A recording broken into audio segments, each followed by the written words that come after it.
ప్రభుని శిలువ మార్గములో ఉన్న వ్యక్తులలో ఈరోజు మనము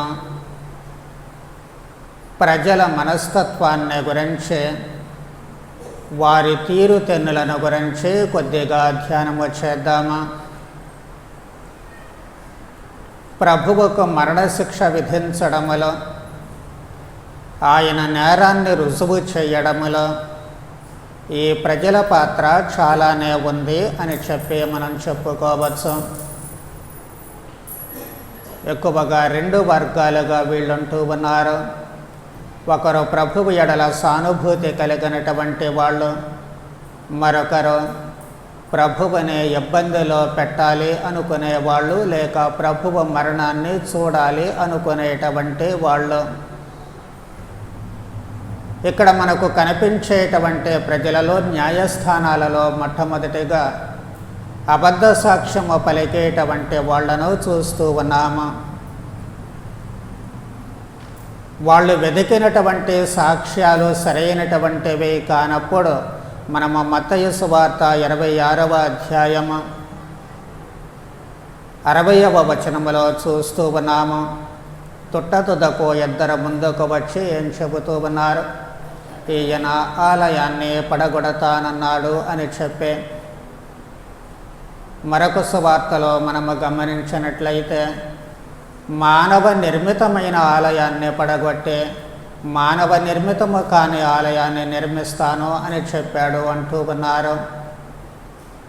వాస్తవాన్ని పరిశీలిస్తే ఆ మాటలకు అసలు అర్థము ఒక్క మొక్క కూడా వాళ్లకు తెలిసి ఉండదు.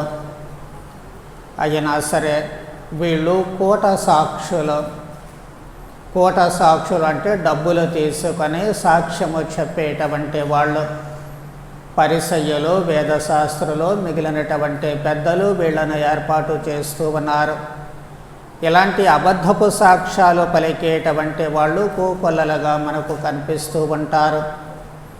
వీళ్ళు చెప్పినటువంటి మరొక సాక్ష్యము ఏమిటి అంటే, లూకాసు వార్త 23వ అధ్యాయము 5వ వచనములో కనిపిస్తుంది. ఈయన విప్లవము లేవదీస్తూ ఉన్నాడు. యోదయ సీమ, గలిలయ అంతటా కూడా పర్యటిస్తూ తన బోధనల ద్వారా విప్లవము లేవదీస్తున్నాడు అని. ప్రభువు బోధనలు ఎంతవరకు తిరుగుబాటుతనము, విప్లవముతో కూడి ఉన్నాయి అనేటువంటిది మనకు స్పష్టమవుతూ ఉంటుంది. కాబట్టి ఈ విధముగా వాళ్ళు సాధ్యమైనంత వరకు ఆయన మీద ఈ నేరారోపణ గావించడానికి ప్రయత్నం చేస్తూ ఉన్నారు. కానీ విచిత్రము ఏమిటి అంటే, ఏ సాక్ష్యము కూడా ఉండడం లేదు. మార్కు సువార్త 14వ అధ్యాయము 58వ వచనములో మనము చూచినట్లయితే, ఇందాక అనుకున్నట్లుగా వీళ్ళు చెప్పినటువంటి సాక్ష్యాలు కనిపిస్తూ ఉంటాయి. కానీ అంతకుముందు 56వ వచనాన్ని గమనిస్తే, జనులు అనేకులు ఆయనకు విరుద్ధముగా తప్పుడు సాక్ష్యములు చెప్పారే, కానీ వారి సాక్ష్యములో ఒకదానితో ఒకటి పొసగలేదు. ఎందుకంటే వాళ్ళంతా డబ్బులు తీసుకొని వచ్చినటువంటి వాళ్ళు కాబట్టి వాళ్ళకి ఏదో చెప్పబడింది చెప్పడానికి ప్రయత్నం చేస్తున్నారు. మరి వాళ్ళకి ఏం చెప్పాలో ముందే నూరు పోసారు, కానీ అక్కడి దాకా వెళ్ళిన తర్వాత అది గుర్తుండాలి కదా వీళ్ళకి. అందులో త్రాగుబోతులు ఉంటారు, లేకపోతే రకరకాలైనటువంటి వాళ్ళు ఉంటారు. వాళ్ళు త్రాగక ముందు ఒక మాట మాట్లాడతారు, తాగిన తర్వాత ఇంకొకటి మాట్లాడతారు. మతి మరుపు వాళ్ళు ఉంటారు. ఏదో వాళ్ళకు చెప్పారు, కానీ అక్కడి దాకా వస్తే ఏది నోటికి వస్తే అది చెప్పడమే. వాళ్ళ చేయమల్లా డబ్బులు తీసుకున్నారు కాబట్టి ఈ అసత్య సాక్ష్యాలు చెప్పడము. అలాగే దేవాలయాన్ని గురించి ప్రస్తావించినప్పటికీ కూడా అదే సువార్తలు 59వ వచనములో చెప్పబడుతుంది. కానీ ఈ సాక్ష్యము కూడా సరిపడలేదు. అంటే వాళ్ళు ఏ సాక్ష్యము చెప్పినప్పటికీ కూడా అవి సరిపడలేదు అనేటువంటిదే మనకు స్పష్టం చేయబడుతూ ఉంటుంది. ఇలాంటి తత్వము మనలో ఎప్పుడూ కూడా ఉండకూడదు. కానీ మన కోర్టులో ఈ రోజుల్లో కూడా చూస్తూ ఉన్నాము. చాలామంది ఈ డబ్బులు తీసుకొని సాక్ష్యం చెప్పడానికి రెడీగా ఉంటారు. ఈనాటికి ఈ తత్వము, ఈ మనస్తత్వము ఇలాంటి ప్రజలు కనిపిస్తూనే ఉంటారు. వాళ్ళ వృత్తే అది. ఎవరికి అవసరమైతే కోర్టుల చుట్టూ అటు ఆ ప్రాంగణంలో తిరుగుతూ ఉంటారు. కాబట్టి ఎప్పుడు ఎవరికి అవసరమైతే వాళ్ళు వాళ్ళ దగ్గరికి వెళ్ళి అవసరమైన డబ్బులు చెల్లించి సాక్ష్యాలు చెప్పిస్తూ ఉంటారు. ఇలాంటి మనస్తత్వము మనకు ఎప్పుడు ఉండలేకపోవచ్చేమో, కానీ అబద్ధ సాక్ష్యాలు చెప్పేటువంటి ఆ మనస్తత్వము లేకపోవచ్చు. కానీ అబద్ధానికి కాస్త సరిపడేటువంటి ఊతమిచ్చేటువంటి బుద్ధి అయితే మనకు ఉంటుంది. అవతల వాళ్ళు చెప్పేది అబద్ధము అని మనకు తెలుసు, మన మనస్సాక్షికి తెలుసు, అంతరంగానికి తెలుసు. అయినా తెలిసి కూడా ఆ చెప్పేవాడు మనవాడు కాబట్టి వాడికి సహాయం చేద్దాము, వాడితో పాటు ఉంటూ ఆ మనిషికి చేయూతనిద్దాము, బలాన్ని చేకూరుస్తాము అన్నటువంటి భావన. ఆ చేసేదేదో మంచి పనికి చేస్తే కాస్త పుణ్యమన్నా ఉంటుంది, కానీ మంచి పనికి చేయూత బలము ఇవ్వడానికి మనం అంత తొందరగా ముందుకు రాము. ఇచ్చేవాళ్ళు లేరు అని కాదు, కానీ ఎక్కువ మంది అక్కడ అలాంటి భావముతో ఉండరు. కాబట్టి ఎక్కడ వీళ్ళు ఏం చేస్తూ ఉన్నారు, అక్కడ ప్రభువుకి అబద్ధ సాక్ష్యాలు చెప్పి నేరం రుజువు చేయాలని చూస్తూ ఉన్నారు. అలాంటి మనస్తత్వము మనలో నుంచి తీసివేయాలి. మనకు స్పష్టంగా తెలియకుండా ఎవరికి కూడా వత్తాసు పలకకూడదు. ఇదిగో తోక అంటే అదుగో పులి అనే రకం మన మనస్తత్వాలు. కాబట్టి మనకు స్పష్టంగా తెలియందే, ఏ విషయము మనం కూలంకుషంగా పరిశీలించిందే, దేనికి కూడా మనం వత్తాసు పలకకూడదు. అలా వత్తాసు పలికితే మనము కూడా ఈ కూట సాక్షుల జాబితాలో చేరతాము, అబద్ధ సాక్షుల జాబితాలో చేరిపోతూ ఉంటాము. రెండవది, ప్రజల మనస్తత్వము ఈ శిలువ మార్గములో మనకు కనిపించేది. అవకాశము దొరికితే చాలు అపర రాక్షసుల్లా మారిపోతూ ఉంటారు. మనిషిలో సహజంగా ఉండేటువంటి క్రూరత్వము, రాక్షసత్వము సమయం దొరికినప్పుడు బయటికి వస్తూ ఉంటాయి. అదే ఇక్కడ మనం చూస్తూ ఉన్నాము. మత్తయి సువార్త 26వ అధ్యాయము మనకు 66వ వచనం మనం చూస్తూ ఉన్నట్లయితే అక్కడ స్పష్టంగా మనకు కనిపిస్తూ ఉంటుంది. మీ అభిప్రాయమేమి అని అడగగా అతడు మరణమునకు పాత్రుడు అని వారు ప్రత్యుత్తరం ఇచ్చారు. ప్రధాన అర్చకుల అభిప్రాయం అడిగారు కాబట్టి సరే తమ అభిప్రాయం చెప్పారు. అంతటితో అయితే బాగానే ఉంటుంది. కానీ ఆ తర్వాత వచనాన్ని గమనిస్తే ఏమి వ్రాయబడింది, అప్పుడు వారు ఆయన ముఖముపై ఉమిసి పిడికిళ్లతో పొడిచిరే. మరికొందరు ఆయన చెంపన కొట్టుచు, మెస్సయ్య ప్రవచింపము, నిన్ను కొట్టినదెవరో చెప్పము. ఇవన్నీ వీళ్ళకి అవసరమా? 4 డబ్బులు తీసుకున్నారు, ఏదో దొంగ మాటలు 4 చెప్పారు, నీ దారి నువ్వు పో. కానీ అక్కడ తేరగా ఒక మనిషి దొరికాడు కాబట్టి ఏం చేస్తున్నారు, అది వాళ్ళ పని కాదు. ఒకవేళ అదేమన్నా ఉంటే ఆ శిక్ష సైనికులు చూసుకుంటారు. కానీ వీళ్ళు ఏం చేస్తూ ఉన్నారు, సమయం దొరికింది కానీ పిడికిళ్లతో ముఖం మీద గుద్దేస్తూ ఉన్నారు, చెంప మీద కొడుతూ ఉన్నారు. నిన్నెవరు కొట్టారో చెప్పు, ప్రవచించు అని చెప్పి వాళ్ళు అడుగుతూ ఉన్నారు. కాండ్రకిచ్చి ముఖంపై ఊస్తూ ఉన్నారు. అసలు వాళ్ళిద్దరికి శత్రుత్వం ఏమిటి? ఈ ప్రజలకు ప్రభువుకి ఏమైనా శత్రుత్వం ఉందా? ముఖం తెలియనటువంటి వాళ్ళు తన దగ్గరకు వస్తే ప్రభువు సాయం చేశారే కానీ ఎప్పుడూ కాదు పొమ్మనలేదు. కననీయ స్త్రీ ప్రభువు దగ్గరకు వచ్చినప్పుడు ప్రారంభంలో కాదు పొమ్మన్నా కానీ మళ్ళీ ప్రభువు ఆమెకు సహాయం చేస్తూ ఉన్నారు. యూదుడైనా కాకపోయినా వచ్చిన ప్రతి వాళ్ళకి ప్రభువు సహాయం చేశారు, అద్భుతాలు చేశారు. మరి అలాంటప్పుడు వీళ్లకు వచ్చినటువంటి నష్టం ఏమిటి? వీళ్ళేమన్నా ప్రభువు ద్వారా బాధలు పడ్డారా? ప్రభువు వాళ్ళకేమన్నా అన్యాయం చేశారా? బహుశా వాళ్ళు నిజానికి ముఖం కూడా చూసి ఉండరు. అంతకుముందు ఎక్కడ నుంచో పట్టుకొని వచ్చారో, 4 డబ్బులు తీసుకున్నారు. సరే ఏదో డబ్బులు కక్కుర్తి పడ్డారో 4 మాటలు చెప్పి అవతలకు పోతే అయిపోతుంది కదా, కొట్టాల్సినటువంటి అవసరం ఏమిటి? అలాంటి మనిషి ముఖం మీద కాండ్రకిచ్చి ఉమ్మాల్సినటువంటి అవసరం ఏమిటి అంటే వాళ్ళలో ఉన్నటువంటి ఆ క్రూరత్వము, కర్కశత్వము, రాక్షసత్వము బయలుపడుతూ ఉంటుంది. ఇదే మనస్తత్వము చాలాసార్లు మనుషుల్లో మనలో బయలుపడుతూ ఉంటుంది. మనం జాగ్రత్తగా గమనిస్తూ కొన్నిసార్లు యాక్సిడెంట్స్ జరిగినప్పుడు స్పష్టంగా కనిపిస్తూ ఉంటుంది. ఆ యాక్సిడెంట్లో ఎవరు తప్పు అనేది చూడరు. అక్కడ మనవుడు అనేటువంటి వాడు కనుక ఉన్నట్లయితే ఈ వచ్చినటువంటి గుంపంతా పోగైనటువంటి వాళ్ళు ఏం చేస్తారు, అవతల బట్టు వాడిని పట్టుకొని ఎరగొట్టేస్తారు. నానా రకాలైనటువంటి బూతులు తిడుతూ ఉంటారు. అసలు ఎవరు తప్పు అనేది వాళ్ళు పరిశీలించాల. ఆ గొడవలో మనోడు ఉన్నాడు కాబట్టి మనవాడి వైపే ఉండాలి. అవతల మనిషికి నీకేమైనా శత్రుత్వం ఉందా? ఏమీ లేదు. కానీ బుద్ధి అలాంటిది. ఇలాంటి మనస్తత్వం నుంచి మనం బయటపడాలి. అనవసరంగా మనలో ఉన్నటువంటి క్రూరత్వాన్ని, రాక్షసత్వాన్ని బయటికి రానియకూడదు. ప్రభువు బోధించిందల్లా దయ, ప్రేమ, కరుణలు ఇవి మాత్రమే రావాలి. కాబట్టి మనము ఎప్పుడూ ఎవరితో కూడాను ఏ విధమైనటువంటి వివాదాల జోలికి వెళ్ళకూడదు.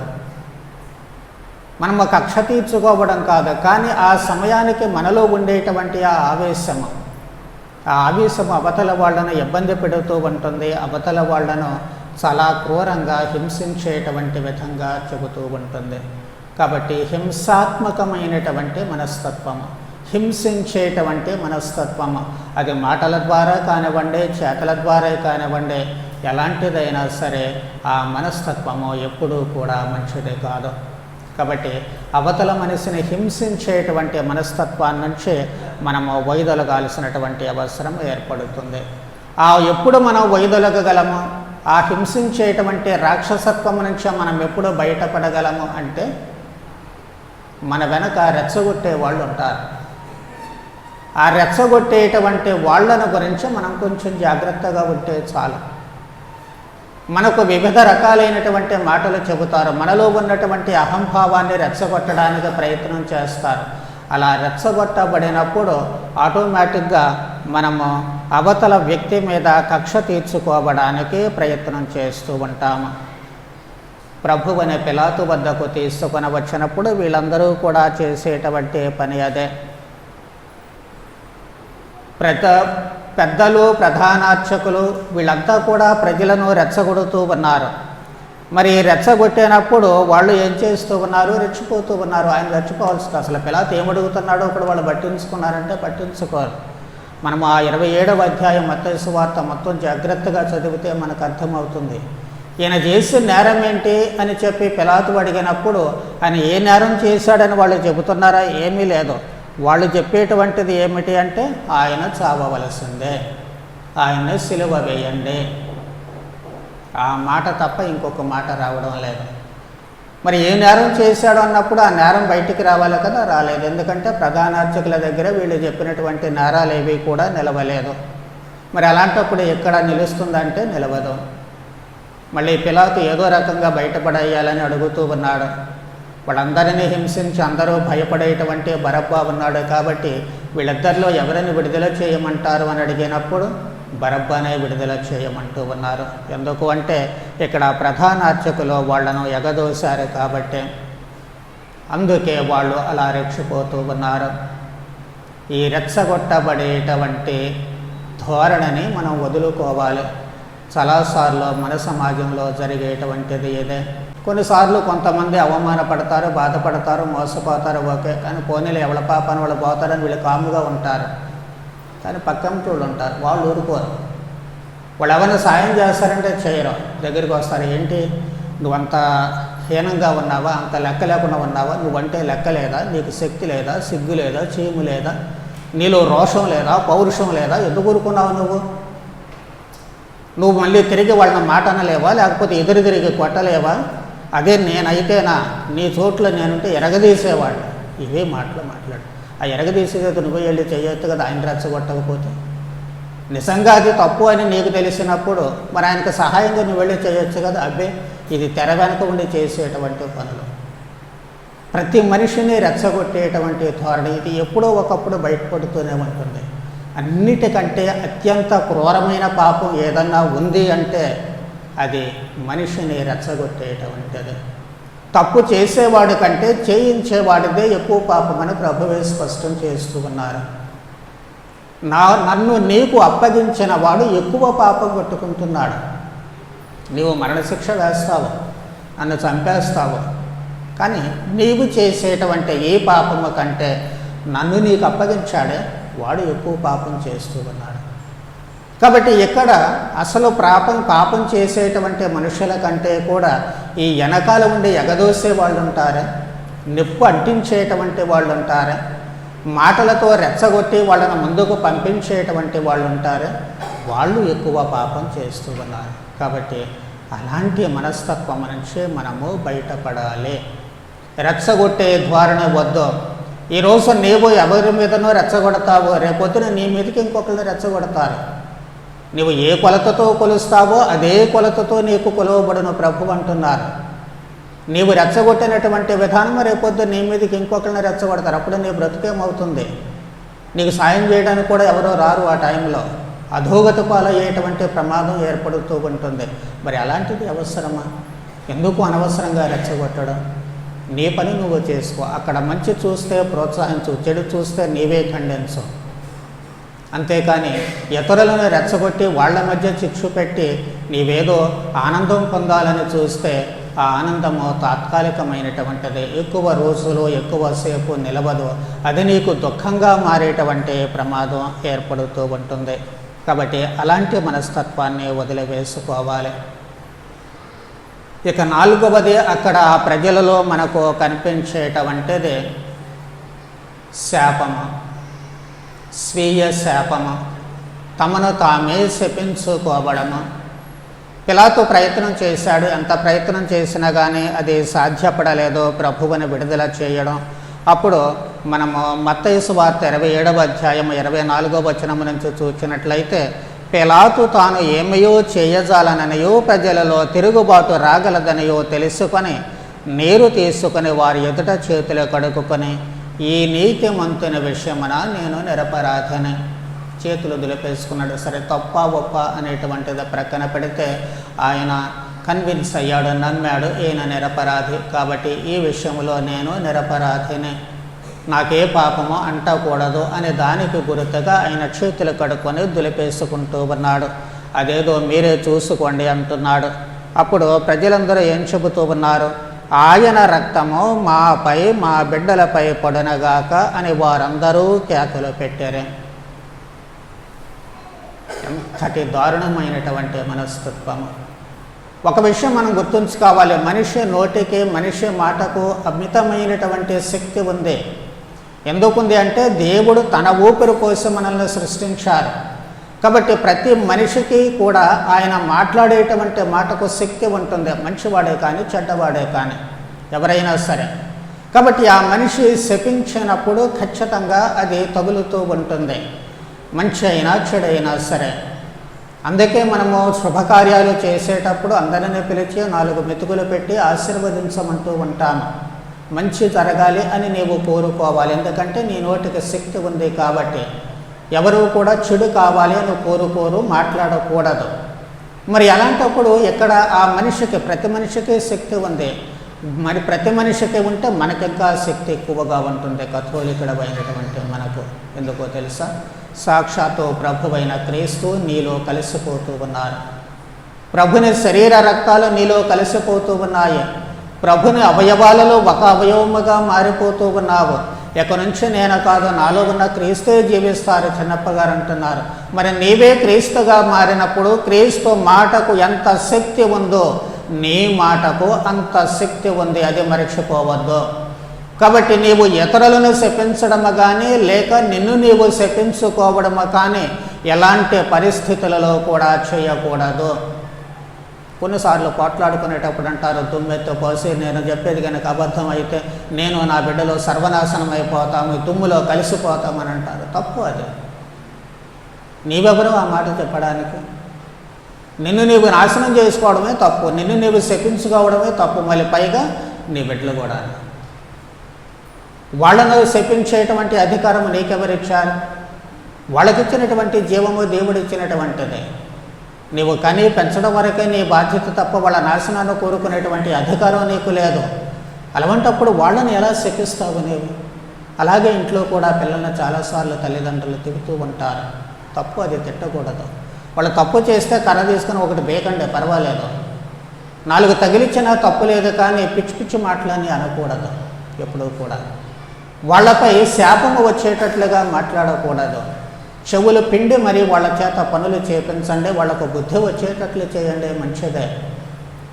ఏ శిక్షవైనా వేయవచ్చు, కానీ శాపనార్థాలు మాత్రం పెట్టకూడదు. ప్రతి తల్లి తండ్రి గుర్తుంచుకోవాల్సినటువంటి విషయం ఇది.